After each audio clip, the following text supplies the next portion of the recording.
Hi, namaskar. Welcome to another edition of the Vedic Review.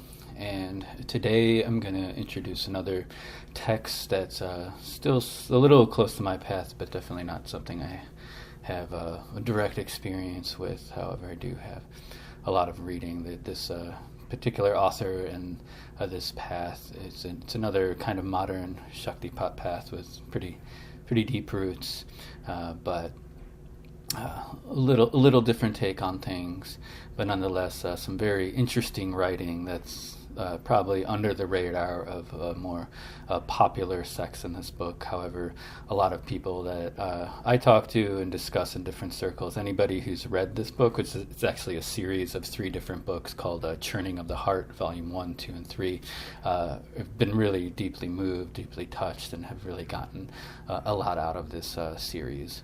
And so this series was written by a guru or lineage holder of Swami Shivom Tirtha, and he passed not too long ago. I don't know the exact year, but he was fairly contemporary, and he took on the teachings from his own guru, Swami Vishnu Tirtha Ji Maharaj, otherwise affectionately called Maharaj Sri, throughout this book and throughout the text.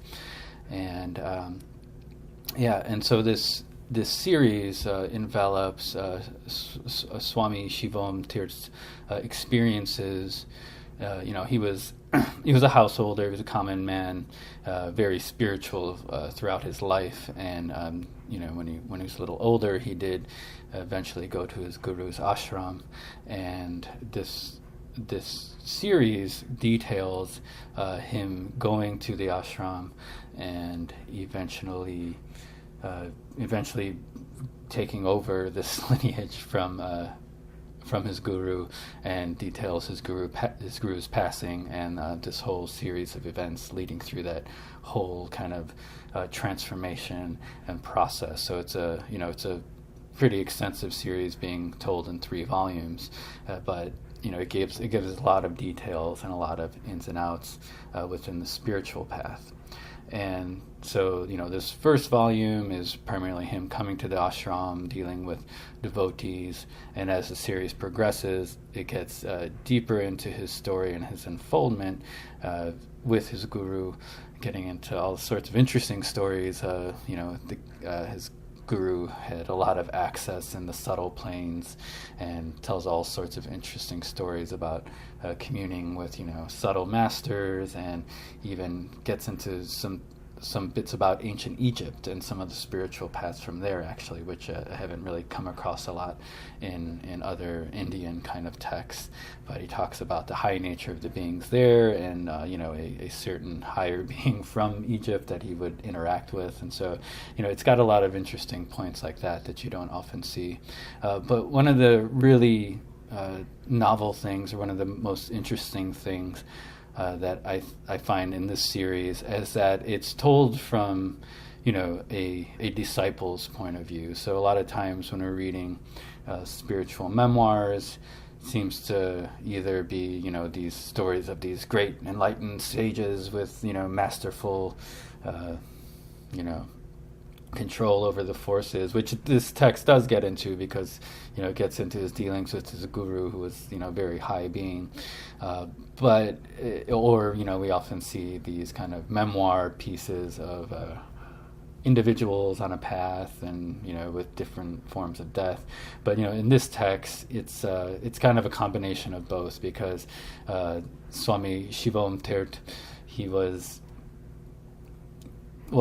a householder, but he was also in the process of taking over a path, and so there was a lot of conflict that came up in him, and there was a lot of questioning and doubting and all these other things that come on the spiritual path, as well as a lot of humility. And I think that's really one of the strongest hallmarks about this book, is just the intense humbleness, the intense humility that that the author brings to it, that he really shows that's essential on the path, and not getting caught up in the endless array of Maya and squabbles and debacles and everything else that kind of gets thrown at us, especially when we start to get involved in a spiritual path. And if you get in with a teacher, like a more community of spiritual seekers, there's still egos around, there's still problems, there's still issues to be addressed.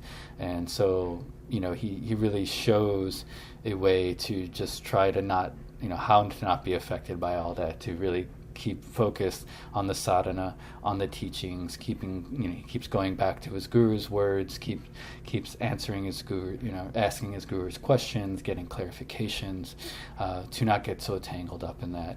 And because of this, after some time, it can get almost daunting and laborious with how this humbleness can turn into I don't know how to put it exactly, but it's I don't want to say depressing, but it's like, wow, the path is long, and it's hard, and and he really brings that reality. It's not this new age take on spirituality. It's not all peace and laugh and giggles. He really shows, the title, Churning of the Heart. He shows that churning that has to take place to really uproot all the samskaras, all the vasanas, all those tendencies. He's really lays it out and gives a really honest portrayal of what it takes, and what a spiritual practitioner, a spiritual discipline is undergoing as they're really churning up those deep attachments and trying to let go of all the things we get caught up in. So it's identifiable for seekers who struggle on the path, and who don't feel like they're ever living up to the ideal. Here's someone who's close to a great being, and who took on that great being's teachings and path within the world.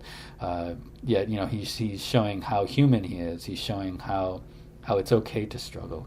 And the way it's done within this series, throughout the series, is mainly, it's just a series of small stories told throughout on different topics. And so, he kept some journals, I believe, while he was at the ashram and interfacing with his guru, but a lot of it is from memory. And so it's him remembering all these little teachings, all these stories, all these historical accounts. And so each chapter is a few pages to maybe 10 pages. So it's these little kind of snippets on specific topics. And so while you could start at the first book and continue on to the third to get a kind of a chronological perspective, it's not definitely necessary. This is a kind of book you can pick up, open up to a chapter, look at a topic that you're interested in, and use it as a daily reading, or something you check in from time to time, or